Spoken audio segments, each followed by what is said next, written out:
Hello बच्चों, कैसे हैं आप लोग। आई होप आप लोग बहुत अच्छे होंगे और बहुत अच्छे से तैयारी चल रहा होगा बच्चों।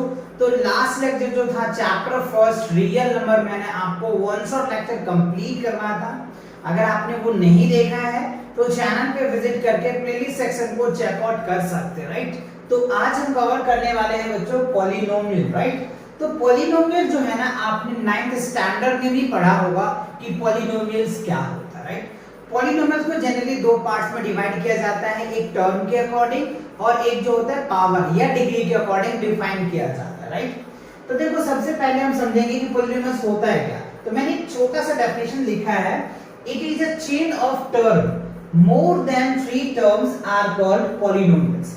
अगर आपको एक वन लाइन डेफिनेशंस माइंड में सेट करना है तो आप बोल सकते हो it is a chain of term. ये क्या होता है? चेन ऑफ टर्म होता है। कैसे? आप ये मैं आपको समझाता हूं, राइट। देखो, चेन ऑफ टर्म्स अगर आप देखो तो जो स्टैंडर्ड फॉर्म होता है, यहां मैंने लिख रखा है, आप यहां पे देख लीजिए, A N X to the power N plus क्या होगा, ए एन माइनस 1 और X to the power minus 1, और ये चलता रहेगा, राइट। ये चलता रहेगा, आगे जाकर के क्या होगा, ए वन एक्स और क्या होगा, ए नॉट। यानी इसमें देखो, एक टर्म ये बना, एक टर्म ये बना, एक टर्म ऐसे ऐसे करके इनफाइनाइट टर्म्स बनता जा रहा है। तो हमें क्या कह रहा है, it is a chain of term more than 3, यानी 3 से ज्यादा होगा। तो जैसे मान लो अगर मैं क्यूबिक पॉलिनोमियल्स की बात करूं तो क्या होता है, एक्स क्यूब है ना, एक्स स्क्वायर हो जाएगा, एक्स प्लस क्या हो जाएगा,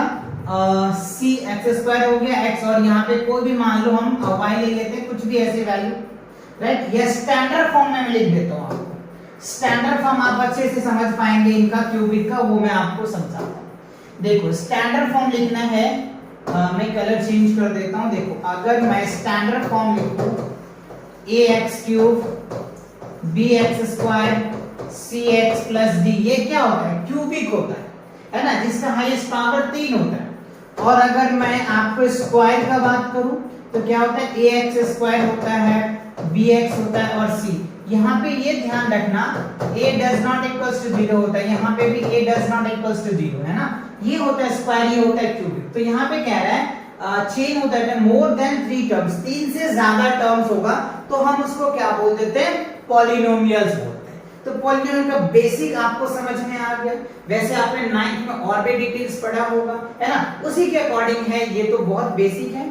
चलिए अब इनके टाइप्स को देखते हैं, टाइप्स ऑफ पॉलिनोमियल्स। तो पॉलिनोमियल्स के अगर मैं टाइप्स की बात करूं तो आपको बताया कि 2 तरीके से इसको डिफाइन किया जाता है, ठीक है।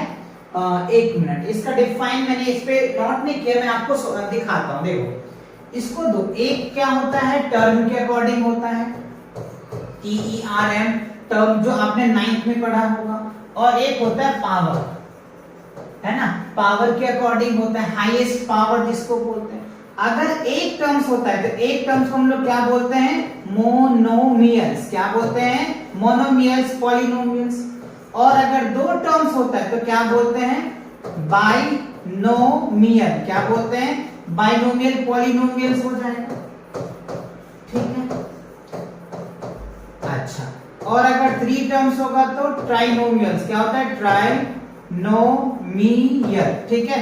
ट्राइनोमियल्स क्या हो जाएगा, पॉलिनोमियल्स। ये आपने 9th स्टैंडर्ड में ही पढ़ चुके होंगे, है ना। एक टर्म होता है तो मोनोमियल, 2 टर्म होता है तो बाइनोमियल, 3 टर्म होता है तो ट्राइनोमियल्स।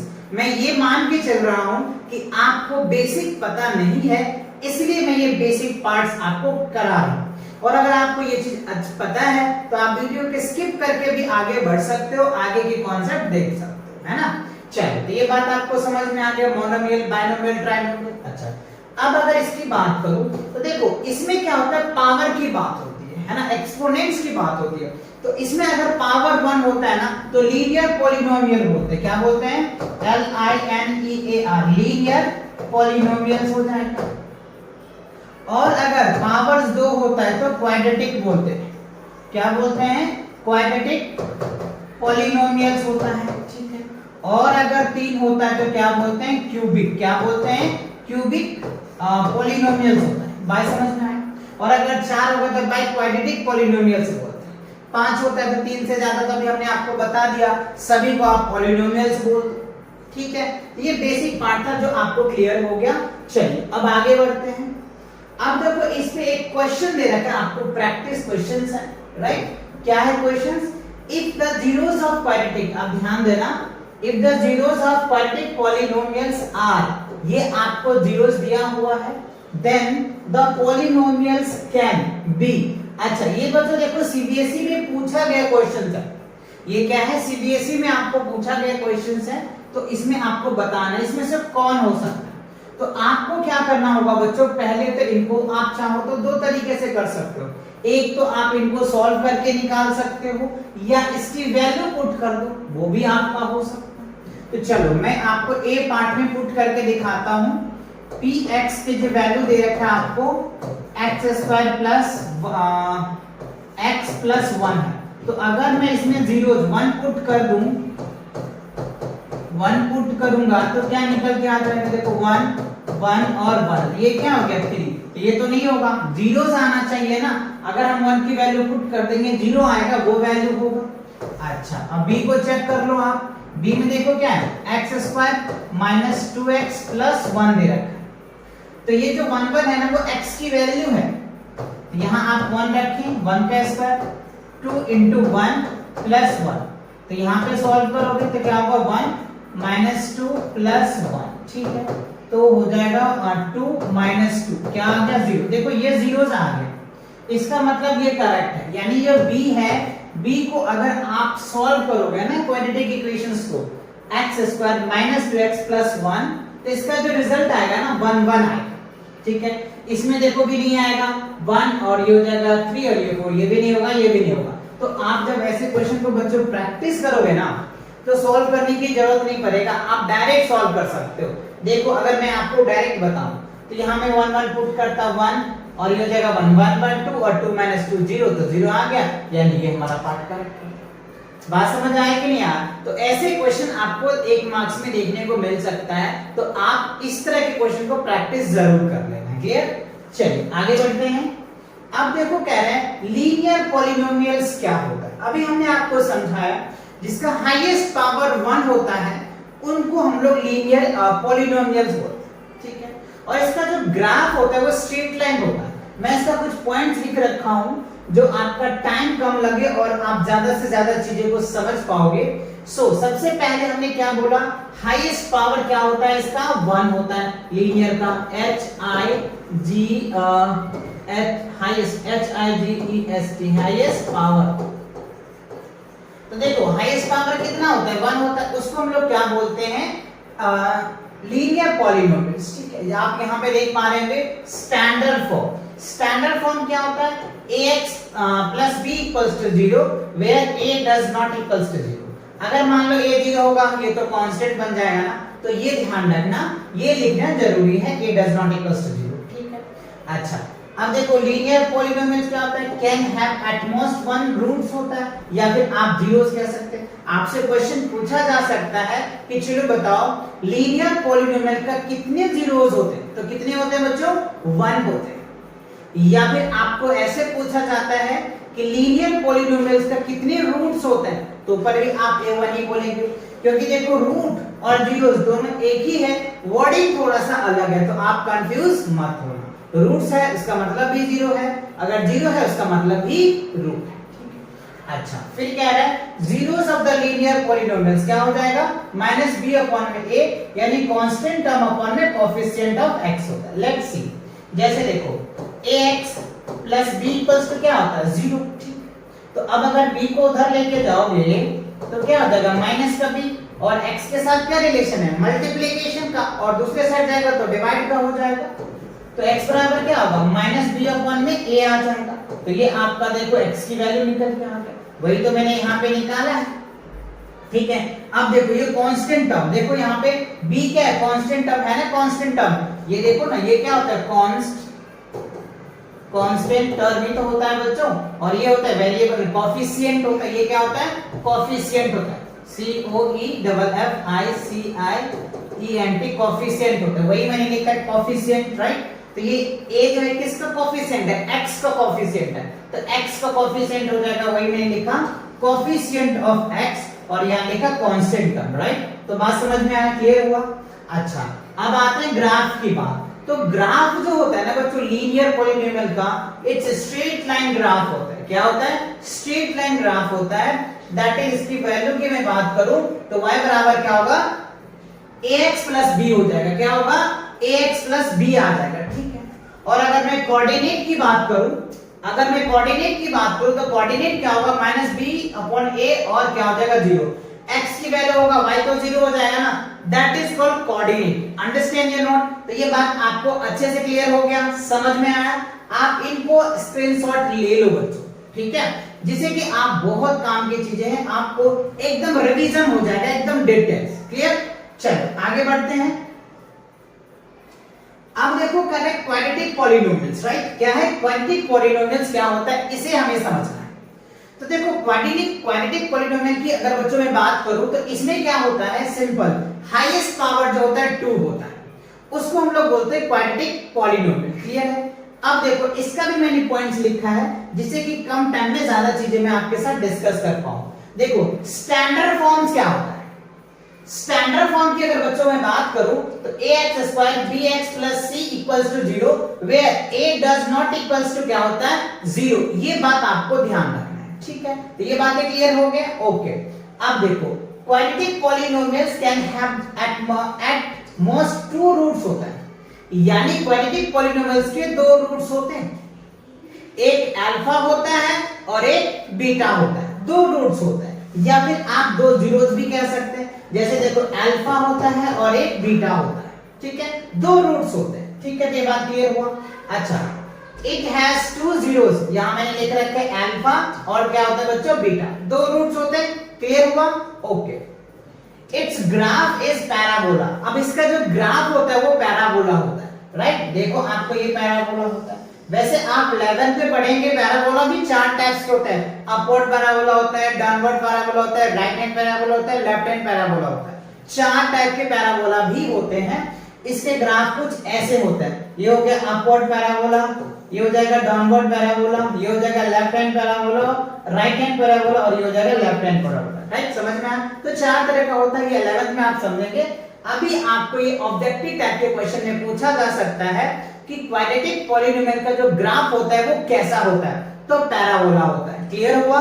चलो अच्छा अब अगर रिलेशन की बात करूं, relation between zeros, right, relation between zeros की अगर मैं बात करूं तो क्या होगा बच्चों, देखो सम ऑफ जीरोस, यानी हम क्या कर सकते हैं, 2 जीरोस है ना जी, हमारे पास अल्फा है और बीटा है, तो हम इसको क्या कर सकते हैं, ऐड करके रिलेशन निकाल सकते हैं, मल्टीप्लाई करके भी रिलेशन निकाल सकते हैं, डिवाइड करके रिलेशन ला सकते हैं, है ना।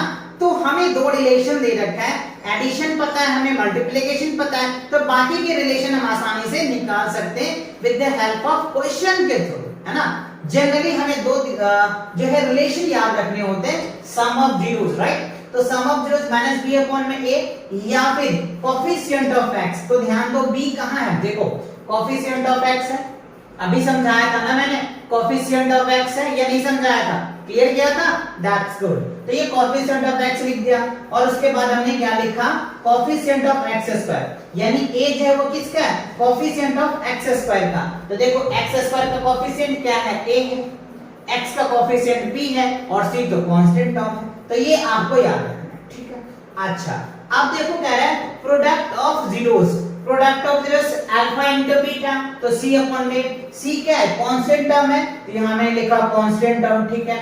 उसके बाद a है, ये तो हमने बताया आपको x स्क्वायर का कोफिशिएंट यानी कोफिशिएंट ऑफ x स्क्वायर। तो ये बातें क्लियर हुआ, एकदम अच्छे से समझ में आया, ये सारे पॉइंट्स आपको क्लियर हो गए, क्लियर हुआ, दैट्स गुड। चलो आगे बढ़ते हैं, अब देखते हैं अगला जो पॉइंट है क्या है हमारा, एक मिनट। चलो अब है इस पे प्रैक्टिस क्वेश्चंस एक दिया हुआ है, if x minus 1 is a factor of polynomials that, ठीक है, और a plus b equals to 4 then a equals to what and b equals to what। देखो बहुत ही अच्छा क्वेश्चन है बच्चों, ये आपको बोर्ड एग्जाम में एकदम डिट्टो भी क्वेश्चन आ सकता है या इसके टाइप पे आ सकता है। मैंने इस लेक्चर में वही क्वेश्चन लिया है जो सीबीएसई में पूछा जा चुका है या चांसेस है पूछने का, है ना। ऐसे ही मैंने क्वेश्चंस लिए हैं, राइट। तो आप इन सभी क्वेश्चन को तो जरूर प्रैक्टिस करना और साथ साथ में इसके जैसे क्वेश्चन को भी आपको अच्छे से प्रैक्टिस करना है, राइट, जिससे कि इस चैप्टर में आपको जो भी क्वेश्चन आएगा सारे क्वेश्चन आप कर सकते, राइट। और सारे कॉन्सेप्ट भी मैंने लिया है। थोड़ी सी वीडियो थोड़ा बड़ा हो जाएगा, बट डोंट वेरी, आप अगर इसे कंप्लीट देखते हो ना तो मुझे नहीं लगता कि आप दोबारा इस चैप्टर का कॉन्सेप्ट को रिकॉल करोगे। आप क्वेश्चन प्रैक्टिस करते रहो, क्वेश्चन प्रैक्टिस, क्योंकि इतने सारे कॉन्सेप्ट मैंने इसमें बिल्ड किया आप लोगों के लिए कि आपको दोबारा देखने की जरूरत नहीं पड़ेगी, है ना, अगर ध्यान से देखते हो तो। सो अब चलिए देखते हैं। कह रहे x - 1 is a factor of polynomial, यानी x - 1 जो है इस पॉलिनोमियल का फैक्टर है।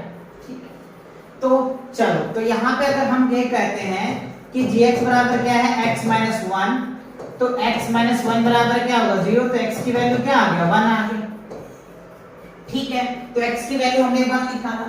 अब देखो हमें px दिया हुआ है, px क्या दिया हुआ है x³ plus ax² plus 12b है, ओके।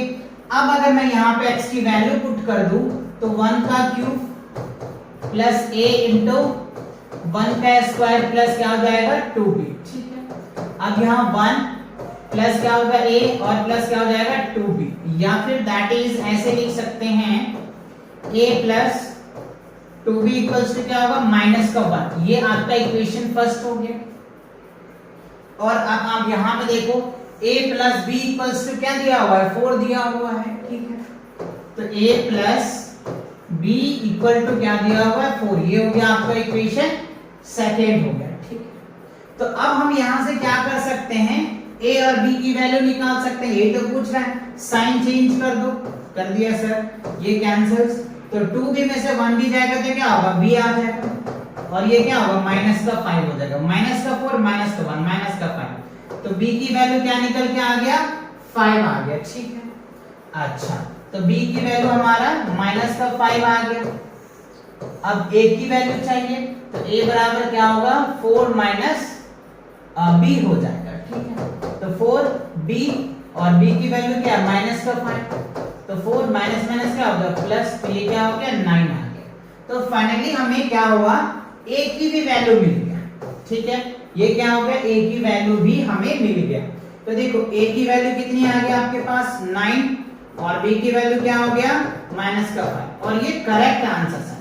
आप चाहो तो ये आंसर चेक भी कर सकते हो कि आपका आंसर करेक्ट है या नहीं है। आप सोचोगे कैसे, लेट्स सी। देखो आपको इक्वेशन में ही दे रखा है ना a plus b equals to 4, तो ठीक है, इन दोनों को जोड़ो, 9 माइनस 5 क्या होगा 4 ही तो आएगा। इसका मतलब क्या होगा, हमने जो कैलकुलेशन किया वो कैलकुलेशन क्या है 100% करेक्ट, 100% करेक्ट। अंडरस्टैंड या नॉट, क्लियर आया समझ में कि नहीं आया?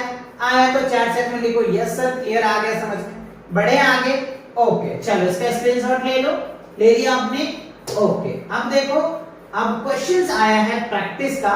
एक अभी मैंने जो आपको सम ऑफ जीरोस बताया, प्रोडक्ट ऑफ जीरोस बताया, उन्हीं के बेस पे ये क्वेश्चंस आया है, राइट।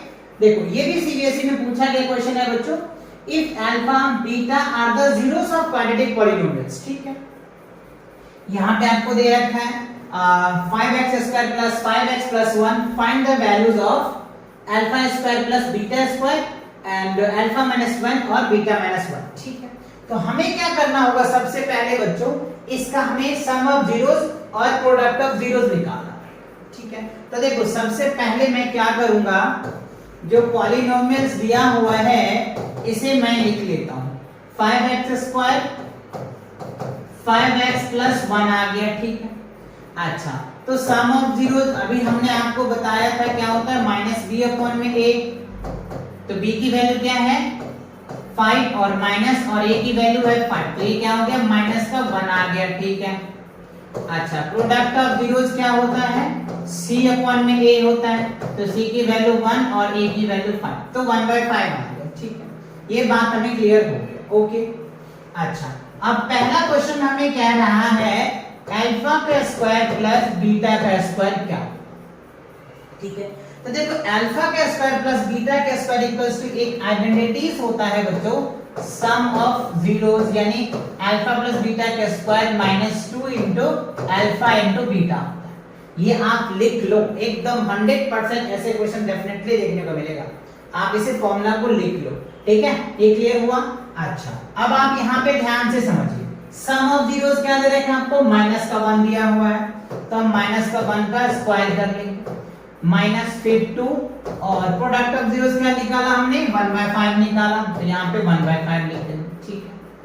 अच्छा, अब देखो माइनस माइनस क्या होगा प्लस, अब ये क्या होगा 2/5 आ जाएगा, ठीक है। अब इसके नीचे कुछ नहीं तो 1 ले लो, एलसीएम लोगे तो 5 माइनस 2 ये क्या हो गया 3/5, ये आपका आंसर आ गया। यानी जो फर्स्ट पार्ट है, ये वाला जो पार्ट है, इसका आंसर कितना आया आपका 3/5 आ गया, ठीक है। पहला क्लियर हो गया, ओके, ठीक है। अच्छा, अब दूसरा देखो बच्चों, दूसरा में क्या दे रखा है, अल्फा का माइनस प्लस क्या दे रखा है बीटा का माइनस। देखो ये इनवर्स बोलते हैं इसको, राइट। जब इनवर्स को रिमूव करते हैं ना, तो हम इनको 1/अल्फा लिख सकते हैं और 1/बीटा लिख सकते हैं, ठीक है। जब इनवर्स होता है तो इसको चेंज करते हैं, ठीक है। अब आप इनको सॉल्व करें, तो अल्फा और बीटा का एलसीएम लेंगे तो अल्फा इंटू बीटा हो जाएगा, ठीक है। अब अल्फा से अल्फा को डिवाइड करोगे तो बीटा आएगा, तो क्या लिखेंगे हम लोग, बीटा आ जाएगा, यहाँ बीटा स्क्वायर आ जाएगा ना। देखो अल्फा से अल्फा कट जाएगा तो बीटा स्क्वायर, और बीटा से बीटा कट जाएगा तो अल्फा स्क्वायर, ठीक है। अब देखो alpha square plus beta square, अभी वैल्यू हमने निकाला, क्या निकाला 3/5, और अल्फा इंटू बीटा हमको दिया होगा, तो हम इसको लिख सकते हैं 3/5, और अल्फा इंटू बीटा क्या निकल के आया 1/5, ठीक है। तो अब इसे अरेंज कर दो, तो 3/5 इंटू 5/1, तो 5 से 5 कैंसिल, तो ये क्या आ जाएगा 3 आ जाएगा। तो ये आंसर क्या आ गया आपका 3, यानी इसके जो आंसर आए वो क्या आ गया 3 आया। समझ आया कि नहीं आया, क्लियर आया कि नहीं आया, अच्छे से समझ आया। तो देखो आपको ये आइडेंटिटीज बच्चों याद रखनी पड़ेंगे, है ना। ये भी आपको आइडेंटिटीज का ही भी एक फॉर्म है, वो अल्फा और बीटा में कन्वर्ट कर दिया गया है। ये आपने अलजेब्रा में पढ़ चुके हैं ये सारी बातें, ठीक है ना। तो ये चीजें आपको आनी चाहिए। तो आई होप ये क्वेश्चन क्लियर हो गया, समझ आ गया। आप इसको नोट कर ले, कर लिया आपने। चल आगे बढ़ते हैं। अब देखो क्या आता है, कह रहे हैं कि quadratic polynomials, right, find quadratic polynomials. अगर हमें सम ऑफ जीरोस दे दिया जाए और प्रोडक्ट ऑफ जीरोस दे दिया जाए, तब हम कैसे निकालेंगे क्वाड्रेटिक पॉलिनोमियल्स। तो इसके लिए फॉर्मूला भी है बच्चों, मैंने यहाँ पे लिखा है, यहाँ पे देखो, to find quadratic polynomials. Quadratic polynomial find out करने के लिए हमें क्या करना होता है, सिंपल, ये वाले फॉर्मूले आपको याद रखना। एक्स स्क्वायर माइनस क्या होता है alpha plus beta into x, और क्या होगा दैट। आप चाहो तो यहाँ पे बच्चों के लगा देना, है ना। के मतलब कोई भी कांस्टेंट हो सकता है ना, 1 भी हो सकता है, उससे कोई फर्क नहीं पड़ता है इस पॉलिनोमियल्स पे। 1 लिखो तो सब में मल्टीप्लाई करना पड़ेगा, 2 लिख रहे हो तो सब में करना पड़ेगा, तो के हम लिख देते जो एक आर्बिट्रेरी कांस्टेंट है। क्लियर। चलिए ये फॉर्मूला आपको याद रखना है। कैसे यूज करेंगे सर, देखो ये क्वेश्चन आ गया, अब इस क्वेश्चन में यूज करके आपको दिखाता हूं, ठीक है। चलो फाइंड द क्वाड्रेटिक पॉलिनोमियल्स। अच्छा, sum and product of zeros are that. तो देखो सम ऑफ जीरोस हमें दिया हुआ है alpha into alpha plus beta, है ना, क्या दे रखा है -3, और अल्फा इंटू बीटा क्या दिया हुआ और 2 दिया हुआ है, ठीक है। अल्फा इंटू बीटा क्या दिया हुआ है 2 दिया हुआ है बच्चों, तो मैं इसको 2 को इस हिसाब से लिख देता हूं, ठीक है, ये आगे, ठीक है। अब हमें क्या करें, टू फाइंड क्वाड्रेटिक्स, तो हम यहाँ पे क्या लिखेंगे क्वाड्रेटिक पॉलिनोमियल्स के लिए मैंने भी आपको क्या फॉर्मूला बताया था, px equals to k is a constant, ठीक है। फिर क्या लिखेंगे x square sum of zeros, right, और क्या होता है प्रोडक्ट ऑफ जीरोस, ठीक है। ब्रैकेट क्या हो जाएगा क्लोज हो गया, क्लियर हो गया, ओके। अच्छा, अब आप यहाँ पे वैल्यू पुट कर दो, k इज एनी कांस्टेंट। अब देखो x स्क्वायर है तो x स्क्वायर लिख देंगे, ठीक है। अच्छा, सम ऑफ जीरोस क्या दे रखा है -3, तो क्या हो गया माइनस माइनस प्लस 3x हो जाएगा, ठीक है। और प्रोडक्ट ऑफ क्या दे रखा है 2, तो ये आपका है। फाइनली आप ऐसे लिख सकते हो x square plus 3x plus क्या हो जाएगा 2, ये आपका क्या निकल के आ जाएगा क्वाड्रेटिक पॉलिनोमियल्स निकल के आ जाएगा। ठीक है, कब? जब आपको सम ऑफ जीरोस दिया दे रहा है, प्रोडक्ट ऑफ जीरोस दिया रहा है, तो आप आसानी से निकाल सकते हो। ये फॉर्मूले भी काफी काम की चीजें हैं, तो आप इसे अच्छे से याद कर लेना। ठीक है, ये क्लियर हुआ? सम ऑफ दिस था, प्रोडक्ट था, आपने मैंने लिखा, फॉर्मूला लिखा और हमारा रिजल्ट आ गया। क्लियर है? That's good. चलो आगे बढ़े। अब देखो कह रहा है क्यूबिक पॉलिनोमियल्स। वैसे अगर देखा जाए तो ये आपके सिलेबस में लिखा जाता है कि ये आपके एग्जाम के पॉइंट ऑफ व्यू से नहीं है, लेकिन आई सजेस्ट कि आप इसे जरूर प्रैक्टिस करें। ठीक है, कॉन्सेप्ट जरूर क्लियर होना चाहिए। तो देखो क्यूबिक मतलब क्या हुआ? हाईएस्ट पावर 3 होना चाहिए। जैसे अभी मैंने आपको बताया लीनियर के लिए हाईएस्ट पावर 1 होता है, क्वाड्रेटिक के लिए हाईएस्ट पावर 2 होता है और क्यूबिक के लिए हाईएस्ट पावर 3 होगा। तो इसके भी मैंने कई सारे पॉइंट्स लिखे हैं जो मैं आपको समझा पाऊं और आसानी से आप समझ भी पाओगे।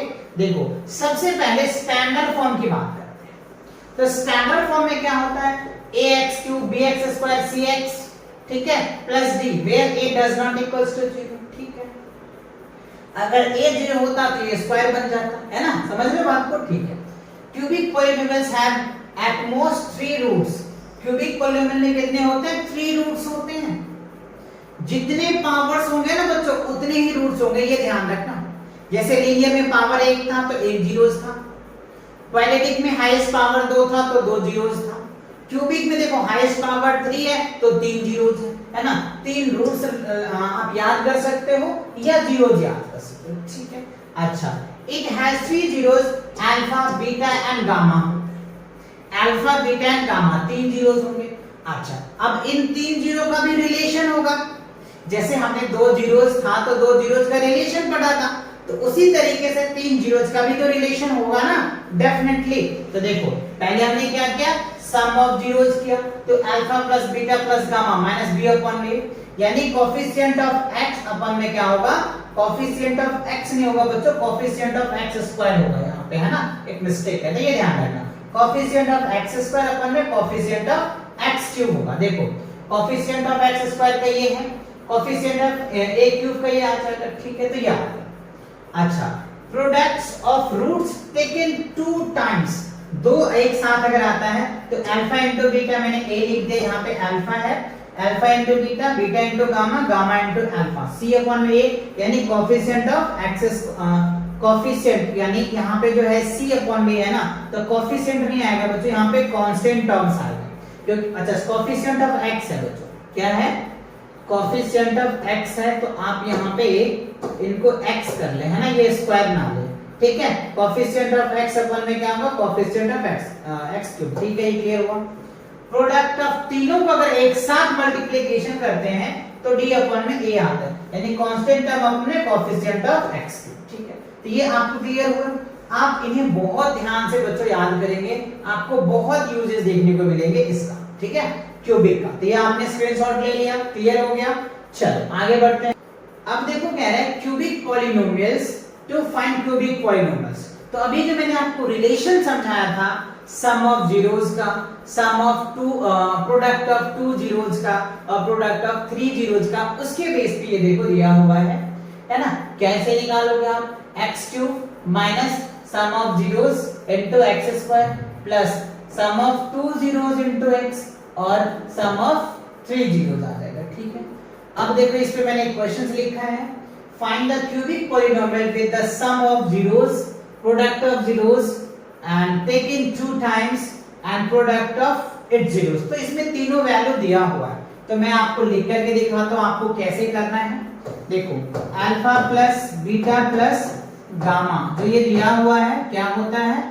माइनस बी अपॉन में a होता है, जो वैल्यू आपको ऑलरेडी यहाँ पे दिया हुआ है 2। ठीक है, अल्फा इंटू बीटा है ना, बीटा इंटू गामा और अल्फा इंटू गामा है ना, ये जो आपको दिया होता है वो क्या दे रखा है? 7 दिया हुआ है। Alpha into beta, beta into gamma, ये क्या दिया हुआ है? माइनस का 14 दिया हुआ है। ठीक है, sum of zeros, product of zeros और ये आपको दिया हुआ है। तो सिंपल आप इस फॉर्मूले पे लिख सकते हैं x² सम ऑफ, ये देखो फॉर्मूला दे रखा है, तो हमें क्या दे रखा है? 2 दिया हुआ है, तो 2 ये जो है क्यूब है ना, ये क्या हो जाएगा? x², फिर क्या है उसके बाद हमें दे रखा है माइनस का 7, ठीक है, इंटू एक्स, और ये है माइनस का 40। वैल्यू पुट कर दिया हमने, देखो एक्स क्यूब लिखा हमने पहले, फिर माइनस और माइनस, सम ऑफ जीरोस, तो सम ऑफ जीरोस 2 है तो 2 लिख दिया, X square sum product of 2 times of zeros है ना, तो ये हमने लिख दिया -7 है, ठीक है। अच्छा ये पुट कर दिया, अब आप इनको सॉल्व कर लो तो क्या निकल के आएगा, x cube minus 2x square minus 7x और क्या हो जाएगा 40।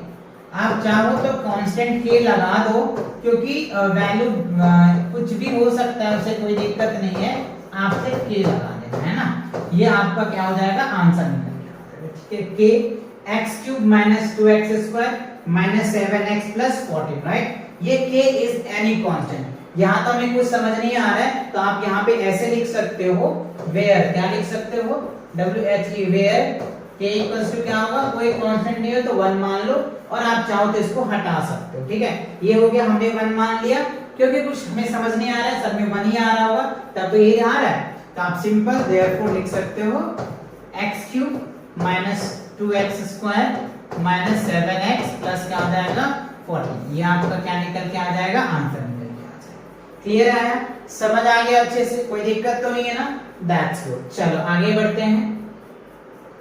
अब देखो बच्चों सीबीएसई का क्वेश्चंस है, अच्छा क्वेश्चंस है।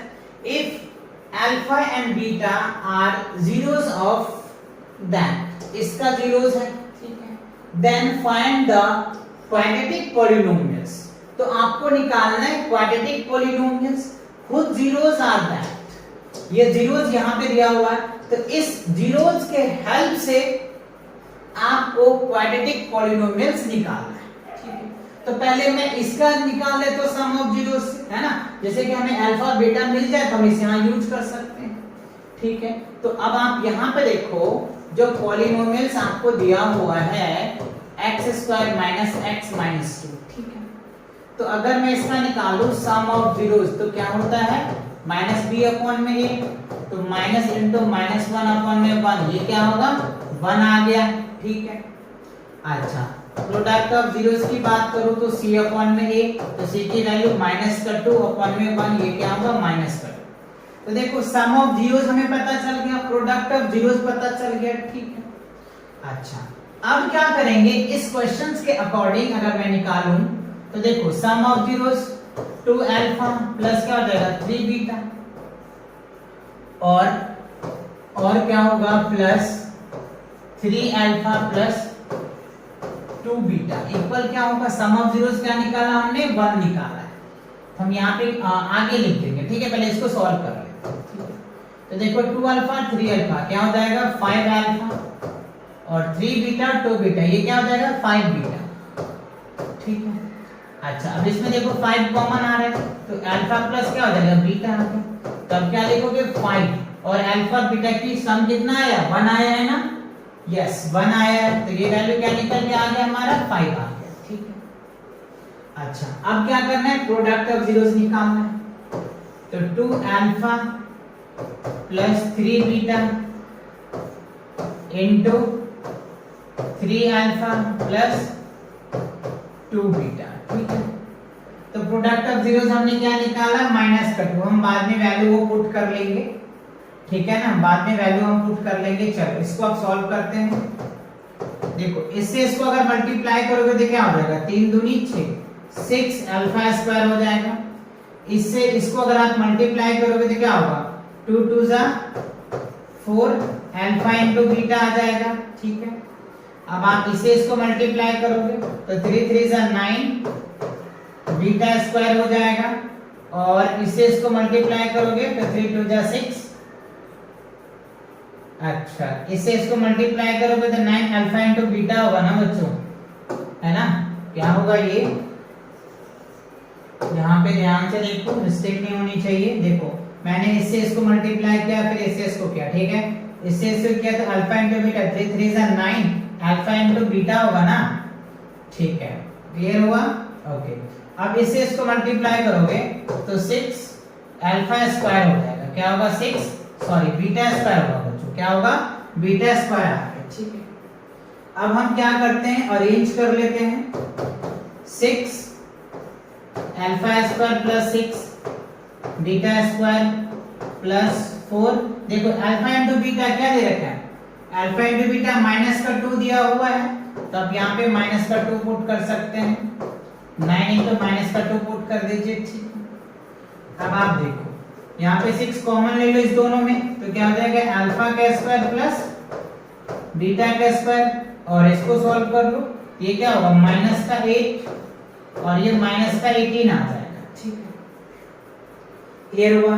अब ये देखो alpha square plus beta square के लिए मैंने आपको फॉर्मूला बताया हुआ था, मैं इस पार्ट को यहाँ पे लिख देता हूँ, आप ध्यान से समझना।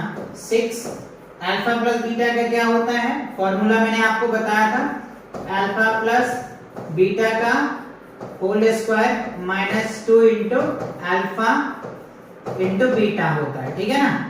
अच्छा, अब यहाँ पे देखो 18 ये हो जाएगा 8 और ये हो जाएगा 18, 18 8 कितने 26, ये क्या होगा 26, 8 दूनी 16 26। ठीक है। अच्छा, अब आप इनको सॉल्व कीजिए, ये हो जाएगा 6, तो अल्फा और plus beta, alpha plus beta क्या दे रखा है 1, 1 का स्क्वायर करोगे तो 1 आ जाएगा। ठीक है। अच्छा, माइनस अल्फा इंटू बीटा क्या दे रखा है 2, तो माइनस माइनस क्या हो जाएगा ये हो जाएगा। ठीक है, और ये क्या होगा 26। ठीक है, अब देखो 3 तो 36 18 माइनस क्या होगा 26, तो 26 में से 18 जाएगा तो कितना आ जाएगा -8 आ जाएगा, तो ये हमारा वैल्यू निकल के आ गया प्रोडक्ट। ठीक है, तो यहाँ पे देखो मैं थोड़ा सा कलर चेंज करता हूँ, थोड़ा सा लॉन्ग क्वेश्चंस हैं, तो देखो अल्फा इंटू बीटा ये निकल के आ गया और सम ऑफ जीरोस जो है ये निकल के आ गया। ठीक है, तो हमें कह रहा है क्वाड्रेटिक पॉलिनोमियल्स बताइए। तो देखो क्वाड्रेटिक पॉलिनोमियल्स के लिए बच्चों मैंने आपको फॉर्मूला करवाया था। अच्छा, मैं एक शीट से ले लेता हूँ जिसपे मैं आपको करवा पाऊँ। अच्छा, मैं यहाँ था ना, ठीक है, एक शीट्स लूं, ठीक है, शीट्स ले लेता हूँ, इस पे दिखा तो देखो सम ऑफ जीरोस हमने निकाला, प्रोडक्ट ऑफ जीरोस निकाला। ठीक है, तो जो हमारा जो सम ऑफ जीरोस आया था 2 अल्फा और 3 बीटा है ना। ठीक है, और इसका जो सम था वो क्या आया था 3 अल्फा और 2 बीटा। ठीक है, इसका जो सम आया था क्या आ गया था हमारा 5 आया था। ठीक है, 2 अल्फा 3 बीटा प्रोडक्ट क्या आया था 3 अल्फा और 2 बीटा, इसका जो हमने निकाला माइनस का 8 निकाला। ठीक है, तो इसके लिए जो मैंने फॉर्मूला आपको बताया था क्यूबिक के लिए वो क्या होता है k is constant x square sum of zeros into x और क्या था प्लस अल्फा into बीटा। ठीक है, ये वाला हमने फॉर्मूला बताया था। ठीक है, तो यहाँ पे हम क्या लिख देंगे k for constant x square sum of zeros क्या आया था 5x हो जाएगा और ये 8 हो जाएगा। ठीक है, अब यहाँ पे k को मल्टीप्लाई करोगे तो वही आएगा, तो आप सिंपल लिख दो क्या होगा x square minus 5x minus 8 और यहाँ पे लिख दीजिएगा वेयर k की जो वैल्यू है वो 1 है, क्योंकि 1 से मल्टीप्लाई करोगे तो सब वही हो जाएगा। ये मैंने मान लिया कि k की वैल्यू 1 होगा, तो ये आपका क्या निकल के आ जाएगा क्वाड्रेटिक पॉलिनोमियल निकल के आ जाएगा। क्लियर हुआ, समझ आ गया। थोड़ा सा लॉन्ग था, बट हाँ बच्चों सीबीएसई का क्वेश्चन है तो बहुत अच्छे से प्रैक्टिस करना, ऐसे भी क्वेश्चन आपको देखने को मिलेगा और सैंपल पेपर में तो डेफिनेटली देखने को मिलेगा। कोई भी सैंपल पेपर उठा लो, सब में आपको ये क्वेश्चन देखने को मिलेगा, तो ऐसे क्वेश्चन को जरूर आप प्रैक्टिस करना। क्लियर, चलो आगे देख लेते हैं। अब देखो क्या है क्वेश्चंस इफ 1 zeros, ये भी है बच्चों सीबीएसई में पूछे जा चुके हैं। If 1 zeros of the polynomials 4x square minus 8kx minus 9 is negative of other, find the value। अच्छा देखो, एक जो है अल्फा होगा तो दूसरा नेगेटिव कह रहे हैं, एक जीरोस है और दूसरा उसका क्या है नेगेटिव है। ठीक है, तो देखो हमें जो दिया हुआ है px बराबर 4x square minus 8kx minus 9 है। ठीक है, तो सम ऑफ जीरोस हम पहले निकाल लेते हैं, तो माइनस बी अपॉन में क्या होता है a। ठीक है, तो माइनस इंटू माइनस का 8k अपॉन क्या हो जाएगा 4। ठीक है, तो जब मैं इसको सॉल्व करूंगा तो 8k अपॉन में 4, इसको डिवाइड करोगे तो क्या हो जाएगा 2k निकल के आ जाएगा। ठीक है, अच्छा अब अगर मैं प्रोडक्ट की हमें तो क्या निकालना है, के की, फाइंड द वैल्यू ऑफ के निकालना है, ठीक है। अच्छा अब देखो, अगर मैं एक अल्फा लेता हूं, क्वेश्चन में ध्यान से समझना, क्या कह रहा है, एक अल्फा लेता हूं तो दूसरा जो होता है वो नेगेटिव होता है ना। देखो, if one zeros of the polynomials is negative, एक नेगेटिव है तो एक अल्फा है तो एक अल्फा नेगेटिव होगा, है ना। अगर बीटा लेते हैं तो बीटा नेगेटिव होगा, समझ रहे बात को। अल्फा ले रहे हैं तो अल्फा नेगेटिव हो जाएगा, बीटा लेंगे तो बीटा नेगेटिव होगा। कई स्टूडेंट ये कहेंगे सर मैं तो बीटा लूंगी, बीटा ले लो नो प्रॉब्लम, तो ये बीटा नेगेटिव आ जाएगा, समझ रहे बात को। तो ये चीजें आपको यहीं पे कॉन्सेप्ट क्लियर करना था, मैंने आपको कराया, ठीक है। अब देखो एक अल्फा है तो एक अल्फा, अब इसका सम निकालो तो अल्फा प्लस क्या हो जाएगा, माइनस अल्फा, क्या आ गया 2k आया है, ठीक है। तो देखो ये क्या आ जाएगा 0, तो ये क्या आ जाएगा आपका k, तो k की वैल्यू क्या निकल के आ जाएगा 0। ये तो बच्चों आप ध्यान से याद कर लेना, और ये तो डेफिनेटली आपको एक मार्क्स में आएगा ही आएगा, ऑब्जेक्टिव क्वेश्चन आएगा। अब यहाँ ट्रिक्स वाली बात क्या है, जब ऐसे तरह के क्वेश्चन आ जाए कि आपको कह दे कि एक नेगेटिव है तो दूसरा k की वैल्यू याद करें, तो k की वैल्यू यहाँ पे आपको और भी वैल्यू बदल सकता है, k की जगह पर कुछ भी p हो सकता है, y हो सकता है, कुछ भी हो सकता है, तो आप ध्यान रखना दूसरा वैल्यू 0 ही आएगा, ठीक है। तो k की वैल्यू क्या निकल के आ जाएगा 0 आ जाएगा। तो ये काफी इंपॉर्टेंट क्वेश्चंस हैं, आप चाहो तो इसको VVI लगा लो, वेरी वेरी इंपॉर्टेंट है बच्चों, बहुत ही इंपॉर्टेंट क्वेश्चंस, हर एक सैंपल पेपर में देखने को मिलेगा ऐसे क्वेश्चंस, क्लियर। चलो आगे बढ़ें। अच्छा तो इस जो लेक्चर्स थे बच्चों, आपको पॉलिनोमियल के इसमें इतने क्वेश्चन लिए जा रहे थे, तो इन सभी क्वेश्चन को आप जरूर प्रैक्टिस करना, और जितने भी कॉन्सेप्ट थे सारे कॉन्सेप्ट आपको क्लियर आ गया होगा समझ में, ठीक है। तो नेक्स्ट एक्सरसाइज के लिए मिलेंगे नेक्स्ट वीडियो में, तब तक के लिए take care and bye bye.